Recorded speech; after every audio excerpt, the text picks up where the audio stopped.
আপনার পাপ যত বড় হোক, অন্যায় যত বড় হোক, অপরাধ যত বড় হোক, আপনার জুলুম যত বড় হোক, আল্লাহর রহমান নামের দরিয়া তার চাইতেও বড়। আল্লাহ বলে, ও আমার গুনাহগার বান্দারা শুনুন, জুলুম করেছো, ভুল করেছো, অন্যায় করেছো, আল্লাহর রহমত থেকে নিরাশ হয় না। আমরা বিশ্বাসীরা কশিনকালে আল্লাহর রহমত থেকে নিরাশ হব না, ঠিক কিনা বলেন? আল্লাহর রহমত থেকে নিরাশ হবেন? ভুল করে ফেলছেন, আরে ভুল তো সবাই করে, পাপ হয়েছে, আরে পাপ তো সবার আছে, আমরা সবাই পাপী, সবাই পাপী। যত পাপ হোক, ভুল হোক, অন্যায় হোক, অনুতপ্ত হয়ে তওবা করে ওযু করে জায়নামাজটা বিছিয়ে সেজদা দিয়ে চোখের পানি ছাড়েন। চোখের বেয়ে পড়া পানি আল্লাহর কাছে যে কত প্রিয়। অনুতপ্ত বান্দার চোখের পানির ফোঁটা তার চোখ বেয়ে, নাকের ডগা বেয়ে জমিনে ড্রপ করার আগেই আল্লাহর ওই বান্দার সব গুনাহ মাফ করে দেয়। বিষ্ণু ঈসা ইসলাম বলে, শয়তান বনি আদমের কলবের মধ্যে এরকম খামচি মেরে বসে থাকে। খামচি বুঝেন তো? শয়তান বনি আদমের হৃদয়ে কলবে খামচি মেরে বসে থাকে। ফাইদা যাকারাল্লাহ খানাসা, যখন মানুষ আল্লাহর জিকির করে শয়তান দৌড়ে পালায়। ওয়াইদা গাফালা ওয়াসওয়াসা, আর মানুষ যখন অমনোযোগী হয়, গাফিল হয়, শয়তান আবার টেম্পটেশন দেয়, আবার ধোঁকা দেয়, আবার ওয়াসওয়াসা দেয়। এজন্য বিশ্বনবী বলতেন, লা ইয়াজালু লিসানুকা রাতবান মিন যিকরিল্লাহ, সব সময় প্রতি মুহূর্তে সর্বক্ষণে তোমার জিহ্বাটা আল্লাহর জিকির দিয়ে ভিজা রাখবা, আল্লাহর জিকির দিয়ে সিক্ত রাখবা, তাহলে কবুল করবে কে? সিবগাতুল্লাহ, ওমান আহসানু মিনাল্লাহি সিবগা ওয়া নাহনু লাহু আবিদুন। আল্লাহর রঙে রঙিন হইতে হবে। আমার আল্লাহ দয়ালু, আমরাও দয়ালু হতে হবে। আমার আল্লাহ সহনশীল, আমরাও সহনশীলতার চর্চা করতে হবে। আমার আল্লাহ মেহেরবান, আমরাও মেহেরবান হতে হবে। বিষ্ণু ঈসা ইসলাম আল্লাহর এই চমৎকার সুন্দরতম নামগুলো ধরে ধরে আল্লাহর কাছে চাইতেন। আপনি যখন দোয়া করবেন, আল্লাহর নামগুলো ধরে যদি দোয়া করেন, আল্লাহ ওই দোয়া ফিরায় দেয় না। সুবহানাল্লাহ বলেন। আপনি যদি দোয়ার মধ্যে বলেন ইয়া রহমান, সবাই বলেন ইয়া রহমান, ইয়া রহিম, ইয়া হাইয়্যু, ইয়া কাইয়্যুম, আল্লাহর চমৎকার নামগুলো ধরে ধরে যদি আল্লাহর কাছে ফরিয়াদ করেন, আল্লাহর নামগুলো ডাকেন, আপনার দোয়া মুহূর্তেই কবুল করবে কে? বিষ্ণু ঈসা ইসলাম এভাবে আল্লাহর নামগুলো ধরে ধরে জিকির করতেন, আল্লাহর নাম জপতেন। তিনি বলতেন, আসআলুকা বিকুল্লি ইসমিন হুয়া লাক, আল্লাহ তোমার যত নাম আছে সব নামের ওসিলায় তোমার কাছে ফরিয়াদ করি। আল্লাহ তাআলা বলছেন, হুয়াল্লাহুল্লাযী লা ইলাহা ইল্লা হুয়া আলিমুল গায়বি ওয়াশ শাহাদাতি হুয়ার রহমানুর রহিম। আল্লাহ বলেন হুয়াল্লাহ, তিনি হলেন আল্লাহ, আল্লাযী লা ইলাহা ইল্লা হু, তিনি ছাড়া কোনো ইলাহ নাই। আছে নাকি? বারোয়াখালীবাসী আওয়াজ করে বলেন তো দেখি, আমাদের ইলাহ কয়জন? আরো জোরে বলে। একজন হইলে ভালো না বেশি হইলে ভালো? ওয়া ইলাহুকুম ইলাহু ওয়াহিদুন লা ইলাহা ইল্লা হুয়ার রহমানুর রহিম। আল্লাহ বলেন তোমাদের ইলাহ হলো একজন, তিনি ছাড়া কোনো ইলাহ নেই, তিনি দয়াময়, তিনি মেহেরবান। ইলাহ যদি একজন না হয়ে দুইজন হতো, ঝামেলা আছে না নাই? লাউ কানা ফীহিমা আলিহাতুন ইল্লাল্লাহু লাফাসাদাতা, আকাশ এবং জমিনের মধ্যে ইলাহ একজন না হয়ে যদি মাত্র দুইজন হতো, আকাশ জমিন ভেঙে খান খান হয়ে যেত। ঠিক কিনা বলেন? দুইজন ইলাহ হইলে খান খান হয়ে যেত। আমাদের রব একজন হইলে ভালো না বেশি হইলে ভালো? কথা বুঝতেছেন? আরে একজনের তো মন জোগায় চলতে পারি না, ঠিক কিনা? হ্যাঁ, একজন, তিনি যে আদেশগুলো দিয়েছেন আমাদের দুর্বলতার কারণে আমরা তো পারি না। যদি 10 জন হইতো, ওই 10 জনকে হ্যাপি করতে পারতাম, তাদেরকে স্যাটিসফাই করা যেত এত সহজে। 10 জনের 10 নিয়ম থাকতো। একজন বলতো আমার সেজদা দিবি সকালে, আরেকজন বলবে আমার জন্য নামাজ পড়বি 3 বার, আরেকজন বলবে আমার জন্য যাকাত দিবি এতবার, আরেকজন বলতো আমার জন্য কুরবানি দিবা এতবার। তাহলে আমাদের জন্য কঠিন হয়ে যেত, ঠিক কিনা? যদি ইলাহ একজন না হয়ে একাধিক হতো, একজন বলতো না আমি মহাবিশ্ব এভাবে চালাবো, আরেকজন বলতো না আমার মন চায় এভাবে, আমি এভাবে চালাবো, একজন বলতো সূর্য আমি পূর্ব দিকে উঠাবো, আরেকজন বলতো না আমি দক্ষিণ দিকে উঠাবো, আরেকজন বলবে না আমি উত্তর দিকে উঠাবো। এরকম আছে না নাই? ঝামেলা লেগে যেত। এজন্য বেশি রব হইলে আমাদের জন্য ঝামেলা, খোদা বেশি হইলে আমাদের লস। একজন হওয়াতে আমরা বেঁচে গেছি। বারোয়াখালীবাসী আওয়াজ করে না, কথা বলে না। রব খোদা একজন হওয়াতে আমাদের সুবিধা হয়েছে না? এজন্য আল্লাহ বলেন লা ইলাহা ইল্লাহু, তিনি ছাড়া তোমাদের কোনো ইলাহ নাই, তিনি একজন। লা ইলাহা ইল্লাহু আলিমুল গায়বি ওয়াশ শাহাদা, তিনি প্রকাশ্যের মালিক অপ্রকাশ্যের মালিক। তিনি যেটা ওপেন এটাও জানেন, যেটা গোপন সিক্রেট ওইটাও জানেন। আলিমুল গায়বি ওয়াশ শাহাদা, তিনি গায়েবের মালিক, গায়েবের জ্ঞানী, যেটা দেখা যায় না, অদৃশ্য, জানা নাই, এটাও তিনি জানেন। এগুলো জানতে তার কোনো মাধ্যমের প্রয়োজন হয় না। অতীতে কি হয়েছে, বর্তমানে কি চলছে, ভবিষ্যতে কি হবে, সব তার জ্ঞানের ভেতরে আছে না নাই? এজন্য আল্লাহ বললেন আলিমুল গায়বি ওয়াশ শাহাদা, তিনি গায়েবের জ্ঞান রাখেন, তিনি দৃশ্য জগতের জ্ঞান রাখেন, তিনি প্রকাশ্য জগতের জ্ঞান রাখেন, তিনি গোপন জগতের জ্ঞান রাখেন। তার কাছে কোনো কিছু গোপন নাই, ঠিক কিনা বলেন? হুয়ার রহমানুর রহিম, তিনি হলেন দয়াময়, তিনি হলেন মেহেরবান। এই যে শুরু হলো 14 নামের প্রথম দুইটা, আর রহমান আর রহিম। হুয়ার রহমানুর রহিম, তিনি হলেন the most gracious, the most merciful, তিনি দয়াময়, তিনি অতিশয় মেহেরবান। সুবহানাল্লাহ বলেন।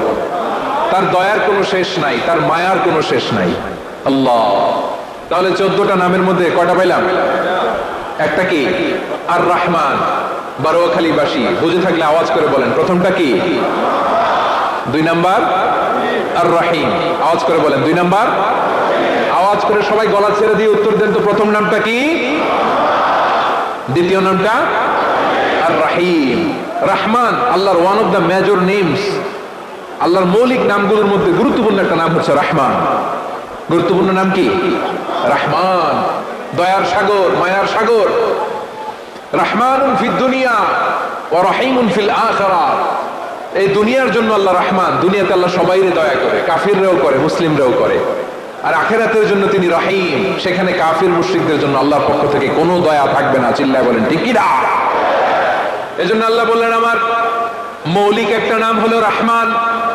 আল্লাহর পরে অন্য কোন নাম দিয়ে যদি তোমরা আমার নাম প্রকাশ করতে চাও, জপতে চাও, ডাকতে চাও, তোমরা রহমান নামে ডাকো। রব্বুল আলামিন ইরশাদ করেন, কুলিদুল্লাহ আও ইদউর রহমান আইয়াম্মা তাদউ ফালাহুল আসমাউল হুসনা।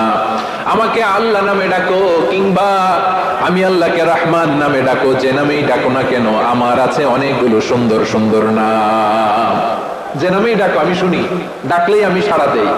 সকালে ডাকলেও সাড়া দেই, দুপুরে ডাকলেও সাড়া দেই, মাঝ রাতেও যদি আমরা বিপদে পড়ি ডাকলে আমাদের ডাকে সাড়া দেয় কে? সবাই বলুন তো, সাড়া দেয় কে? আবার বিশ্বনবী যখন মক্কায় দাওয়াত দিচ্ছিলেন, তিনি মাঝে মাঝে আল্লাহর নাম বলছিলেন, মাঝে মাঝে তিনি রহমান নাম বলছিলেন। যখন তিনি বললেন ওয়াইদা কিলা লাহুমুসজুদু লিররহমানি ক্বালু ওয়ামার রহমান। বিশ্বনবী মক্কায় যখন মক্কার কাফিরদেরকে, কুরাইশদেরকে বলল তোমরা রহমানকে সেজদা দাও, রহমানের ইবাদত করো, রহমানের জন্য সেজদায় লুটিয়ে পড়ো, মক্কাবাসী বলে রহমান আবার কে? রহমান রে তো চিনি না। রহমানকে আল্লাহ চিনি, রহমান চিনি না। মক্কাবাসী কি বলে? কারে চিনে? আল্লাহরে চিনে। কারে চিনে না? রহমান কে তো চিনি না। রহমান আবার কোথা থেকে আসলো? কে Rahman? Who is this Rahman? যখন তারা বলে রহমান রে চিনি না, আল্লাহর গায়রতে আঘাত লেগেছে। আল্লাহ বলে রহমান রে চিনো না, না? তাদেরকে চিনানোর জন্য আল্লাহ ৭৮ আয়াত বিশিষ্ট আর রহমান নামে কোরআনে একটা সূরা নাযিল করেছেন। যখন মক্কার কুরাইশরা বলে আল্লাহ চিনি, রহমান চিনি না, আল্লাহ বলে রহমান রে চিনো না, তাহলে চিনে নাও রহমান নামে। তিনি ৭৮ আয়াত বিশিষ্ট কালামুল্লাহ মাজিদে একটা গোটা সূরাই নাযিল করে দিয়েছেন। তিনি নাযিল করলেন আর রহমানু আল্লামাল কুরআনা খালাকাল ইনসানা আল্লামাহুল বায়ান। দয়াময় রহমান শেখালেন কোরআন, বানালেন ইনসান, শেখালেন বায়ান। দয়াময় রহমান শেখালেন কোরআন, বানালেন ইনসান, শেখালেন বায়ান। দয়াময় রহমান শেখালেন কোরআন, বানালেন ইনসান, শেখালেন বায়ান। পড়েন আল্লাহু আকবার। আল্লাহ বলে রহমান কারে বলে চেনো না? শুনে নাও, ৭৮ আয়াত বিশিষ্ট গোটা একটা সূরাই নাযিল করে দিলাম, সূরাত আর রহমান। আর রহমান তিনি দয়ালু, আল্লামাল কোরআন, তিনি মানুষকে কোরআন শিখিয়েছেন। খালাকাল ইনসান, মানুষ বানিয়েছেন। আল্লামাহুল বায়ান, মানুষকে কথা বলা, বর্ণনা করা শিখিয়েছেন। পড়েন সুবহানাল্লাহ। গোটা একটা সূরাই নাযিল করেছেন, সূরাত আর রহমান। আমার বারোয়াখালীর ভাইরা, তার নাম হচ্ছে আর রহমান আর রাহিম, মানে দয়াময়, মেহেরবান। তার দয়া যে কত বেশি আপনি কল্পনাও করতে পারবেন না, আপনি কল্পনাতেও আনতে পারবেন না তার দয়া কত বেশি। বিষ্ণু ইসলাম ফরমান, লাম্মা কাদাল্লাহুল খালকা কাতাবা ইনদাহু ফাওকা আরশিহি, আল্লাহ যখন মহাবিশ্বের সব সৃষ্টি করে সারলেন, তিনি আরশের উপরে লিখলেন সাবাকাত রাহমাতি গাদাবি, সাবাকাত রাহমাতি গাদাবি। কোথায় লিখছে? আরশের উপরে। আওয়াজ করে বলেন তো কোথায় লিখেছে? আরশের উপরে আল্লাহ লিখলেন সাবাকাত রাহমাতি গাদাবি। এর মানে হলো আমার দয়ার কাছে, আমার ভালোবাসার কাছে আমার ক্রোধ পরাজয় বরণ করেছে, আমার দয়ার কাছে আমার রাগ কিংবা ক্রোধ পরাজয় বরণ করেছে। মানে আমি আল্লাহর দয়া আছে, আবার আমি আল্লাহর ক্রোধ বা রাগ আছে, কিন্তু আমি আল্লাহর রাগের চেয়ে দয়া বেশি। আওয়াজ করে বলেন, আল্লাহর রাগ বেশি না দয়া বেশি? আল্লাহর যদি রাগ থাকতো আমরা বাঁচতে পারতাম? যে পরিমাণে আকাম কুকাম আমরা করি, অপকর্ম করি, অন্যায় করি, জুলুম করে জুলুমের আড্ডাখানা বানিয়ে রেখেছি গোটা দুনিয়াকে, আল্লাহ যদি মুহূর্তে মুহূর্তে রেগে যেতেন আমরা বাঁচতে পারতাম? মহাবিশ্ব সৃষ্টির পরেই তিনি আরশের উপরে লিখেছেন সাবাকাত রাহমাতি গাদাবি, মানে আমি আমার দয়ার কাছে আমি আল্লাহর ক্রোধ, রাগ, ক্ষোভ এটা পরাজিত হয়েছে। সুবহানাল্লাহ বলেন। আবার বিষ্ণু বললেন জাআলাল্লাহুর রাহমাতা মিয়াতা জুজ, আল্লাহ দয়ার ভালোবাসাকে 100 টুকরা করলেন। 99 টুকরা দয়া মায়া ভালোবাসা আল্লাহ নিজের কাছে রেখে দিলেন, আর 1 টুকরা দয়া মায়া ভালোবাসা আল্লাহ গোটা বিশ্বের সবার মাঝে ঢেলে দিলেন। দয়া মায়া ভালোবাসা 100 টুকরা করে আল্লাহ নিজের কাছে রাখছেন কয় টুকরা? সবাই বলেন 99 টুকরা। আর গোটা বিশ্বের সবার মাঝে ভাগ করে দিয়েছেন কয় টুকরা? এবার এই 1 টুকরার নমুনা দেখেন তো পৃথিবীতে। স্বামী স্ত্রীর জন্য কত ভালোবাসা, বন্ধু বন্ধুর জন্য কত ভালোবাসা, গার্লফ্রেন্ড বয়ফ্রেন্ডের জন্য গলায় ফাঁস লাগে, আছে না নাই? এই এখন গলার আওয়াজ বাড়ছে ইয়াংদের। হুজুর এখন গার্লফ্রেন্ড বয়ফ্রেন্ডের ভিতরে ঢুকছে, এখন আমরা আছি হুজুর। জেগে উঠছে বারোয়াখালী। দেখেন এই তো কয়েকদিন আগেই তো, কত বছরের 12 না কত বছরের এক মেয়ে, কত বছর? 11। ওই দেখেন সব মুখস্থ দুষ্টগুলা, আর কিছু মুখস্থ না থাকলে এগুলো মুখস্থ। 11 বছরের, তার কি বলবো, তরুণীও তো না, কিশোরী। এই কিশোরী ভালোবাসার টানে বাপ মা থুইয়া চলে গেছে কোথায়? দেখেন ভালোবাসারে আল্লাহ 100 টুকরা করেছেন, 99 টুকরা ভালোবাসা আল্লাহ নিজের জন্য রেখেছেন, 1 টুকরা আমাদের সবাইকে ভাগ করে দিয়েছেন। যত পাখি আছে পৃথিবীতে, যত মাছ আছে, যত প্রাণী আছে, যত মানুষ আছে, যত জিন আছে, আমরা সবাই মিলে পেয়েছি ভালোবাসার কয় টুকরা? আর আরশে আজিমের অধিপতি আল্লাহ, তিনি তার কাছে ভালোবাসা রেখে দিয়েছেন কয় টুকরা? তাহলে এবার আওয়াজ করে বলেন, আল্লাহর রাগ বেশি নাকি দয়া বেশি? আল্লাহ তুমি দয়ার সাগর রহমানুর রহিম, তোমার দয়ায় পূর্ণ আমার সারা নিশিদিন। সবাই পড়েন, আল্লাহ তুমি দয়ার সাগর রহমানুর রহিম, তোমার দয়ায় পূর্ণ আমার সারা নিশিদিন। আল্লাহু আকবার। আল্লাহ বলেন রাহমাতি ওয়াসিআত কুল্লা শাই, গোটা বিশ্বের সব জায়গায় আমি আল্লাহর রহমত বিস্তৃত, এমন কোন জায়গা নাই যেখানে আমি আল্লাহর রহমত নাই। ঠিক কি না বলেন? এমন কোন জায়গা নাই আমি আল্লাহর রহমত নাই। আমি আল্লাহর রহমত ছাড়া গাছের একটা পাতা নড়ে না, আমি আল্লাহর দয়া রহমত ছাড়া গাছের একটা পাতা পড়ে না, আমি আল্লাহর দয়া রহমত ছাড়া আকাশ থেকে 1 ফোঁটা বৃষ্টি ঝরে না। তিনি হলেন রহমান, তিনি হলেন রাহিম। ঠিক কিনা বলে? আল্লাহরে চিনতেছেন? আলোচনার বিষয় কি? আসুন আমাদের রবকে চিনি। তিনি হলেন আর রহমান, তিনি হলেন আর রাহিম। তার দয়ার কোনো শেষ নাই, তার মায়ার কোনো শেষ নাই। বনি ইসরাইলের এক লোক 500 বছর আল্লাহর ইবাদত করেছে। কয় বছর? কোথায় জানেন? সাগরের মাঝখানে এক পাহাড়, ওই পাহাড়ের উপরে বসে 500 বছর টানা আল্লাহর ইবাদত। দিনে আর রাতে একবার করে নিচে নামতেন। সেখানে আল্লাহ তাআলা পাথরের ভেতর থেকে তার জন্য মিঠা পানির ব্যবস্থা করে দিয়েছেন, আর একটা ডালিম গাছের ব্যবস্থা করে দিয়েছেন। সকালে নামলে একটা টসটসে ডালিম, রাতে নামলে টসটসে ডালিম। এগুলো খেয়ে খেয়ে 500 বছর সে আল্লাহর ইবাদত করেছে। আর সে আল্লাহর কাছে বলেছে, আল্লাহ আমি যখন মারা যাব সেজদারত অবস্থায় যেন মারা যাই। ঠিকই আল্লাহ সেজদারত অবস্থায় সাইয়েদনা আজরাইলকে পাঠিয়ে দিলেন। সেজদারত অবস্থায় লোকটা মারা গেল। 500 বছর ইবাদতের পরে আল্লাহর দরবারে কিয়ামতের কঠিন ময়দানে যখন লোকটা হাজির হয়ে যাবে, আল্লাহ বলবেন আদখিলু আবদি আল জান্নাতা বিরহমাতি, আমার বান্দাকে আমার দয়া, আমার ভালোবাসা দিয়ে জান্নাতে ঢুকায়া দাও। 500 বছর ইবাদত করছে তো আমার দয়ায় আমার বান্দারে জান্নাত দাও। এই বান্দা বলে বালবি আমালি, আল্লাহ তোমার দয়া লাগবে কেন, আমি আমার আমল দিয়ে জান্নাতে যেতে চাই। কি দিয়ে? কথা বুঝে নাই বোধহয়। আল্লাহর এই বান্দা কি দিয়ে জান্নাতে ঢুকতে চায়? আমল দিয়ে। আল্লাহ বলছে আমার দয়ায় আমার বান্দার জান্নাতে নিয়ে যাও ফেরেশতারা। এবার আল্লাহ তোমার দয়া লাগবে কেন, সেজদা তো কম দেই নাই, জিকির করতে করতে 500 বছর শেষ করে দিলাম, আবার তোমার দয়া লাগবে? আমি তো আমার আমলেই জান্নাতে যেতে পারি। আল্লাহ বলবেন তাই, ঠিক আছে, আমি চাইলাম দয়া দিয়ে জান্নাত দিব, তুমি চাইলে আমল দিয়ে ঢুকবা, ঠিক আছে, তোমার আমল আর আমার যে দয়া দুইটার একটু মাপ দেই। তোমার 500 বছরের ইবাদত এক পাল্লায় রাখো।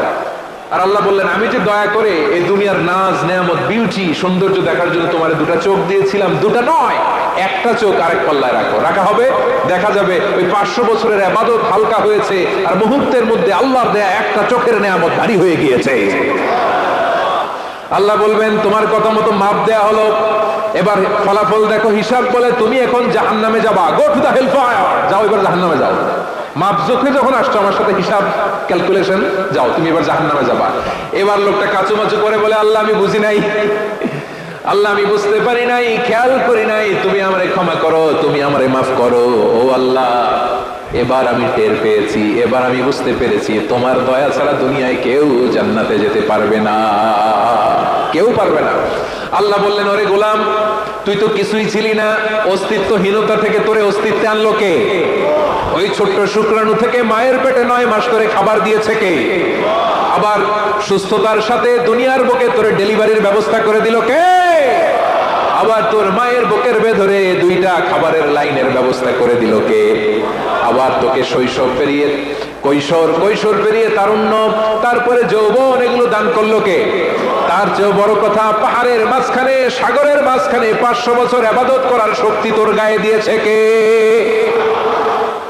এই সাগরের মধ্যে লোনা পানি, লবণের পানি মুখে দেওয়া যায় না, সেখান থেকে আমি পাহাড়ের ভেতর থেকে মিঠা পানির ব্যবস্থা করে দিলাম। ওই জায়গায় তোরে রিজিকের বন্দোবস্ত করলো কে? সকাল বিকাল 2 বেলা টসটসে ডালিম খাওয়ার ব্যবস্থা করে দিল কে? তোর আবদার ছিল আল্লাহ আপনি আমার সেজদারত অবস্থায় রুহু কবজ করবেন, তোর শেষ আবদারটাও পূরণ করেছে কে? ও গোলাম আমার রহমতের তুলনায়, আমার নিয়ামতের তুলনায় তোর 500 বছরের ইবাদতের কোনো ওজনই হবে না। গোটা বিশ্বের কেউ কোনোদিন আমার জান্নাতে ঢুকতে পারবে না আমি আল্লাহর দয়া ছাড়া। হুয়া রহমানুর রহিম, তিনি দয়াময়, তিনি মেহেরবান। জিবরাইল আলাইহিস সালাম বিশ্বনবীর এই লম্বা হাদিসটা যখন শোনালেন, আমি যা যা বলছি এটা বিশাল এক হাদিসের অনুবাদ। বললেন ইয়া মুহাম্মদ এই দুনিয়ার সবটাই চলে আল্লাহর রহমত দিয়ে। হাদিসের শেষ কথা, সব চলে আল্লাহর কি দিয়ে? তখন বিশ্বনবী সাহাবাদের বললেন ও সাহাবারা শোনো, আল্লাহর জান্নাতে কেউ কোনোদিন প্রবেশ করতে পারবে না তার রহমত ছাড়া। সাহাবারা বললেন ইয়া রাসূলুল্লাহ আপনিও না, আপনিও কি আল্লাহর রহমত ছাড়া প্রবেশ করতে পারবেন না? বিশ্বনবী বললেন না আমিও না, আমি বিশ্বনবীও আল্লাহর জান্নাতে আল্লাহর রহমত ছাড়া ঢুকতে পারবে না, তবে কিয়ামতের দিন আল্লাহর রহমত আমার চারদিকে বেষ্টনী দিয়ে থাকবে। আল্লাহ নিজের পরিচয় দিয়ে বললেন আলিমুল গায়বি ওয়াশ শাহাদাতি হুয়ার রহমানুর রহিম, আমি হলাম রহমান, আমি রহিম। আল্লাহরে চিনছেন? ওবারখালীর ভাইয়ের আপনার রবকে চিনতে পারতেছেন? তিনি দয়ার সাগর, তিনি মায়ার সাগর। তার দয়ার সাগর যে কত বড় আপনার কল্পনাতেও নাই। এজন্য আপনার পাপ যত বড় হোক, অন্যায় যত বড় হোক, অপরাধ যত বড় হোক, আপনার জুলুম যত বড় হোক, আল্লাহর রহমান নামের দরিয়া তার চাইতেও বড়। আল্লাহ বলেন কুলিয়া ইবাদিয়াল্লাযীনা আসরাফু আলা আনফুসিহিম লা তাকনাতু মির রাহমাতিল্লাহ ইন্নাল্লাহা ইয়াগফিরুয যুনুবা জামিআ ইন্নাহু হুয়াল গফুরুর রহিম। ও আমার গুনাহগার বান্দারা শোনো, জুলুম করেছো, ভুল করেছো, অন্যায় করেছো, আল্লাহর রহমত থেকে নিরাশ হয় না। আমরা বিশ্বাসীরা কশিনকালে আল্লাহর রহমত থেকে নিরাশ হব না, ঠিক কিনা বলেন? আল্লাহর রহমত থেকে নিরাশ হবেন? ভুল করে ফেলছেন, আরে ভুল তো সবাই করে, পাপ হয়েছে, আরে পাপ তো সবার আছে, আমরা সবাই পাপী, সবাই পাপী। যত পাপ হোক, ভুল হোক, অন্যায় হোক, অনুতপ্ত হয়ে তওবা করে ওযু করে জায়নামাজটা বিছিয়ে সেজদা দিয়ে চোখের পানি ছাড়েন। চোখের বেয়ে পড়া পানি আল্লাহর কাছে যে কত প্রিয়। অনুতপ্ত বান্দার চোখের পানির ফোঁটা তার চোখ বেয়ে, নাকের ডগা বেয়ে জমিনে ড্রপ করার আগেই আল্লাহর ওই বান্দার সব গুনাহ মাফ করে দেয়। আল্লাহ বললেন আমি রহমানুর রহিম, আমি দয়াময়, আমি মেহেরবান। এরপর আল্লাহ বললেন হুয়াল্লাহুল্লাযী লা ইলাহা ইল্লা হুয়াল মালিকুল কুদ্দুসুস সালামুল মুমিন। হুয়াল্লাহুল্লাযী, তিনি এমন আল্লাহ, লা ইলাহা ইল্লা হু, তিনি ছাড়া কোনো ইলাহ নাই। আল মালিক, তিনি হলেন আল মালিক। দুইটা শেষ, আর রহমান আর রহিম শেষ। এবার আল্লাহ 3 নাম্বার গুণবাচক নামের পরিচয় দিচ্ছেন। আল্লাহ বলছেন আমি হচ্ছি আল মালিক। আমি কি? মানে সম্রাট। আল মালিক মানে হচ্ছে the king, the king of kings, সব রাজার বড় রাজা, মহারাজা। তার চেয়ে বড় রাজা আর কেউ নাই, তার চেয়ে বড় সম্রাট আর কেউ নাই, তার চেয়ে বড় ক্ষমতাধর সত্তা মহাবিশ্বে দ্বিতীয় কেউ নাই। চিৎকার করে বলেন ঠিক কিনা? তিনি আল মালিক। আল মালিক মানে ক্ষমতাধর, ক্ষমতার মালিক, রাজা ধীরাজ বাদশাহ। তার ক্ষমতা আর আমাদের ক্ষমতা একরকম নাকি? হ্যাঁ, আমাদের দুনিয়াতে ক্ষমতা অস্থায়ী ক্ষমতা, ঠিক কিনা বলেন? আজ আছে কাল নাই, এরকম না ক্ষমতা? আল্লাহর ক্ষমতাও তো এরকম না, আজ আছে কাল নাই এরকম। দুনিয়াতে দেখবেন কোন দেশের প্রেসিডেন্টের 4 বছরের ক্ষমতার মেয়াদ, কোন দেশের 5 বছরের। আল্লাহর কয় বছরের? 10 বছরের নাকি? 20 বছর, 100 বছর। আল্লাহর ক্ষমতার মেয়াদ কতদিন বলেন? বুঝে থাকলে বলেন তো। চিরকাল তার ক্ষমতার মেয়াদ। চিল্লায় বলেন ঠিক কিনা? নিরঙ্কুশ ক্ষমতা, একচ্ছত্র ক্ষমতা বলতে যা বুঝায়, এই ক্ষমতা একমাত্র আল্লাহরই আছে। আমাদের ক্ষমতার জন্য আমরা ডিপেন্ড করতে হয়, ওর ডিপেন্ড লাগে, ওই জনমত নেওয়া লাগে, ওই জনগণের কাছে যাওয়া লাগে, ভোট চাওয়া লাগে। এরা ভোট দিলে এরপরে আমরা আসবো, ঠিক কিনা? আবার জনগণ না চাইলে আমরা নাই। আল্লাহর ক্ষমতা কি এরকম? হ্যাঁ, আবার দেখবেন দুনিয়াতে ক্ষমতায় যাওয়ার জন্য জোট করা লাগে। জোট, জোটের রাজনীতি আছে না নাই? জোট হয়, শরিক হয়, এই হয় সেই হয়, নানা ভাবে দুনিয়াতে ক্ষমতায় আসতে হয়। আল্লাহ বলে আমার ক্ষমতার জন্য কারো উপর বিন্দু পরিমাণ আমার ডিপেন্ড করা লাগে না। সৃষ্টির শুরু থেকে আমি ক্ষমতার চেয়ারে বসা, মহাবিশ্বের শেষ পর্যন্ত, সীমাহীন ভবিষ্যৎ পর্যন্ত আমি ক্ষমতার চেয়ারে থাকবো। আমি হলাম আল মালিক। আমার ক্ষমতার কোনো কমতি নাই, কোনো ঘাটতি নাই। কেউ আমার ক্ষমতা থেকে নামাতে পারবে না। পারা যাবে? এই যে আমরা ফ্যাসিস্ট সরকারের যে আপনারা নামাই দিছেন গণ অভ্যুত্থান করে, মনে আছে? 5ই আগস্টের কথা ভুলে গেছেন এত তাড়াতাড়ি? মনে আছে? আছে। তা আমরা সবাই মিলে যদি একটা গণ অভ্যুত্থান করি, তাইলেই তো আল্লাহর ক্ষমতার চেয়ার থেকে নামায় ফেলানো যায়। হ্যাঁ, যাবে না? পারবো না আমরা? কি বলে, পারা যাবে না? আচ্ছা, আমরা নয় পারলাম না, জিন জাতি যদি আমাদের সাথে জয়েন করে, ম্যানকাইন্ডের সাথে জিনকাইন্ড, ইফ দে জয়েন আস, সবাই মিলে একটা গণ অভ্যুত্থান, রেভলিউশন, ডেমনস্ট্রেশন, প্রোটেস্ট, সবাই মিলে যদি একটা অভ্যুত্থান করি, তাইলেই তো আল্লাহর ক্ষমতা শেষ। আওয়াজ করে বলেন, তাইলেই কি আল্লাহর ক্ষমতা শেষ হবে? এই যে বারুয়াখালীর ভাইরা, এদিকে কি হচ্ছে আমি তো দেখতে পাচ্ছি। এরকম হলো কেন? তোমরা খালি বোতল ছুড়লা কেন 2-1 জনের উপরে? হ্যাঁ, আমার দিকে তাকাও। প্রিয় ভাইরা, শান্ত হন, আমার দিকে তাকান। আর অল্প কয়েক মিনিট আমার দিকে তাকান। কেউ কিছু ছুঁড়ে মারবেন না কারো দিকে, মেহরবানি করে আমার দিকে তাকান। তাহলে আমরা সবাই মিলে একটা গণ অভ্যুত্থান যদি করি, আল্লাহর ক্ষমতা থেকে নামানো যাবে? আল্লাহ বলেন না, আমি হলাম আল মালিক, আসল ক্ষমতার মালিক, the king of kings, the owner of ultimate power, the owner of ultimate authority, the owner of ultimate sovereignty, নিরঙ্কুশ একচ্ছত্র ক্ষমতার মালিক হচ্ছি আমি আল্লাহ। আল্লাহ তাআলা সূরা মুলকের শুরুতে বলছেন, তাবারাকাল্লাযী বিয়াদিহিল মুলকু ওয়া হুয়া আলা কুল্লি শাইইন কাদির। মহিমান্বিত সত্তা, যার হাতে ক্ষমতা, তিনি যা চান তাই করতে পারেন। আওয়াজ করে বলেন তো তিনি কে? আবার আল্লাহ বলেন, কুলিল্লাহুম্মা মালিকাল মুলকি তুতিল মুলকা মান তাশাউ ওয়া তানজিউল মুলকা মিম্মান তাশাউ ওয়া তুইজ্জু মান তাশাউ ওয়া তুযিল্লু মান তাশাউ বিয়াদিকাল খায়র ইন্নাকা আলা কুল্লি শাইইন কাদির। আল্লাহু আকবার। এ নবী, আপনি বলুন, আল্লাহুম্মা মালিকাল মুলক, আল্লাহ আপনি ক্ষমতার মালিক, তুতিল মুলকা মান তাশা, যাকে চান তারে ক্ষমতার চেয়ারে বসান, ওয়া তানজিউল মুলকা মিম্মান তাশা, যাকে চান তাকে ক্ষমতার চেয়ার থেকে ছুঁড়ে ফেলে দেন। তিনি কে? ক্ষমতার চেয়ারে বসায় কে? আবার মনে চাইলে আস্থা করে ছুঁড়ে নিক্ষেপ করেন, তিনি কে? আবার আল্লাহ বললেন ওয়ালাম ইয়াকুল্লাহু শারীকুন ফিল মুলকি, আমার ক্ষমতায় কোনো শরীক নাই, কোনো জোট নাই, কোনো পার্টনার নাই, কোনো অংশীদার নাই। আবার আমি চলে গেলে আমার ক্ষমতার দাবিদারও কেউ নাই। আল্লাহু আকবার। এই দুনিয়াতে রাজা মারা গেলে পরে রাজা কে হয়? রাজার ছেলে রাজা, ঠিক কিনা বলেন? আল্লাহ চলে গেলে আরেকজন বসবে না, এরকম না। তার ক্ষমতার সাথে দুনিয়ার ক্ষমতার কোনো মিলই নাই। এজন্য তিনি তার নাম দিয়েছেন আল মালিক। আল মালিক, the owner of power, the owner of ultimate power and sovereignty, the king of kings, সব রাজার বড় রাজা, মহারাজা আল মালিক, তিনি হচ্ছেন আল্লাহ। চিৎকার করে বলেন ঠিক কিনা? তিনি আসল ক্ষমতার অধিকারী। দুনিয়াতে যে আমরা ক্ষমতা নিয়ে কামড়াকামড়ি করি, মারামারি করি, কিয়ামতের দিন আল্লাহ জিজ্ঞেস করবেন কই তোদের ক্ষমতা আজকে বল। কিয়ামতের সময় সব মানুষগুলো যখন ইন্তেকাল করবে, সব জিনেরা যখন ইন্তেকাল করবে, সব ফেরেশতারা যখন ইন্তেকাল করবে, বাকি থাকবে মালাকুল মাউত। মালাকুল মাউত এসে বলবে আল্লাহ আপনার কথা মতো সবাই শেষ, মানুষগুলো নাই, জিনগুলো নাই, আমার সতীর্থ ফেরেশতাগুলো নাই, মহাবিশ্বে আর কেউ নাই। আল্লাহ বলে এখন কে আছে? মালাকুল মাউত বলবে আল্লাহ তুমি আছো আর আমি। তুমি তো আল হাইয়্যু আল কাইয়্যুম, অবিনশ্বর, শাশ্বত, চিরঞ্জীব, কোনদিন মরবা না, তুমি আছো আর তোমার গোলাম আমি আছি আজরাইল। মহাবিশ্বে কয়জন আছে মাত্র? জোরে বলেন। এক হচ্ছেন আর হচ্ছে মালাকুল মাউত। আল্লাহ তুমি আছো আমি আছি। আল্লাহ বলবে ঠিক আছে এবার তোমার মরণের পালা, মুত ইয়া মালাকাল মাউত, হে মৃত্যুর ফেরেশতা তুমি মরো। মালাকুল মাউত আল্লাহর আদেশ বাস্তবায়ন করতে যে বিকট একটা চিৎকার দিয়ে মৃত্যুবরণ করবে। ওই চিৎকার দুনিয়ার মানুষেরা, চিৎকারের আওয়াজ যদি দুনিয়ার মানুষেরা শুনতে পেত, দুনিয়ার মানুষের প্রত্যেকের কানের পর্দা ফেটে মুহূর্তের মধ্যে সব লাশ হয়ে জমিনে পড়ে রইত।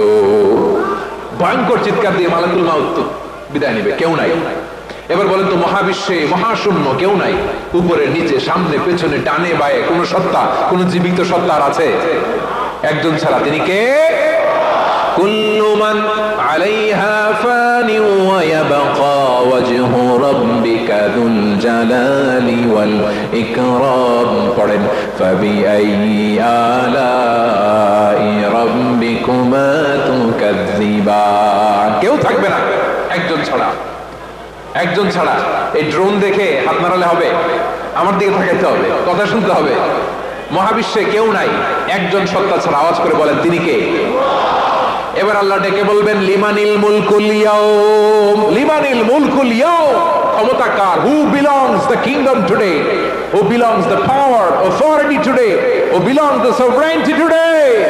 আজকে ক্ষমতা কার? দুনিয়াতে ক্ষমতা নিয়ে এত কামড়াকামড়ি, দুনিয়াতে চেয়ার নিয়ে এত মারামারি, এত অত্যাচার, এত রক্তপাত, এত ব্লাডশেড, আজকে বলো তো ক্ষমতা কার? কার ক্ষমতা? মহাশূন্যে কোনো আওয়াজ নাই, শুধু আমার রবই বলবেন লিমানিল মুলকুল ইয়াউম, আজকে ক্ষমতা কার?